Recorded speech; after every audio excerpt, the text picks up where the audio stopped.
Au Parlement européen, on se mobilise.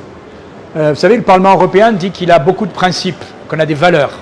Mais si on a des valeurs pour les Ukrainiens, on doit aussi les avoir pour les Congolais.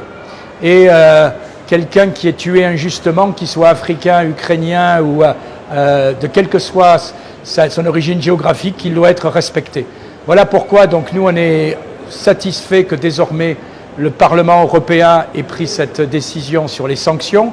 Il reste maintenant à la faire appliquer par le Conseil européen, ce qui devrait être fait, j'espère, à partir du 17 mars, puisque le Luxembourg, qui avait bloqué la décision, dit maintenant qu'il ne la bloquera pas. Je pense que pour le moment, on est sur le bon chemin et que M. Kagame commence à être connu pour ce qu'il est, c'est-à-dire finalement un dictateur qui envahit le pays voisin.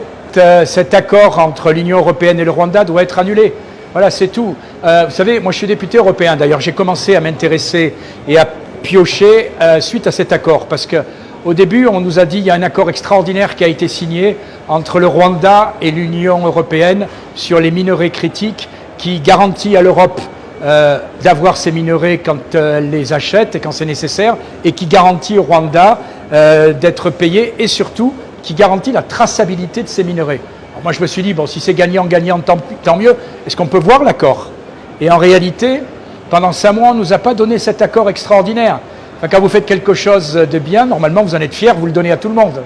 Et puis j'ai la naïveté de croire qu'un Parlement, ça sert aussi à donner son avis, voire à voter ces accords. Au bout de 5 mois, on a réussi enfin à avoir ces accords et on s'est aperçu que la traçabilité n'existait pas.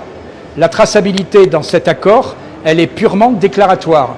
C'est-à-dire que si je vole votre téléphone, eh bien après je vais le revendre et je dirai ce téléphone est à moi.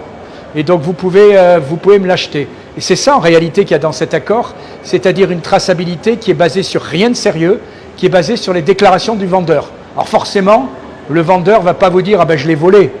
Voilà. Et donc il faut que cet accord soit annulé. Après il faut aller plus loin et votre président a raison. Il faut trouver un moyen pour mettre fin à ces pillages, mais aussi à ces querelles. Et donc il faut travailler, c'est ce qu'on essaye de voir, sur une traçabilité réelle de ces minéraux. S'il y a des minéraux qui sont au Rwanda, il a le droit de les vendre.